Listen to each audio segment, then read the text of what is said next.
Tervetuloa Alpeille. Tässä näette Matterhornin.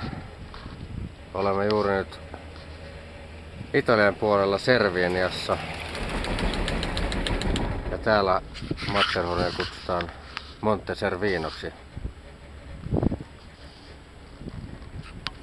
Kävimme Olusilla alhaalla Servinian kylässä ja tuli hieman kiirus, mutta kuitenkin ehdittiin hissiin ja nyt ollaan nousemassa tässä näin asemalle, josta lasketaan yhdellä toisella asemalle, josta päästään nousemaan sitten tonne Sveitsin puolelle. Sieltä tehdään sitten joku semmonen lasku, joka on jotain toistakymmentä kilometriä pitkä. Ehkä saatetaan pysähtyä siellä jollain in the middle of the skillä.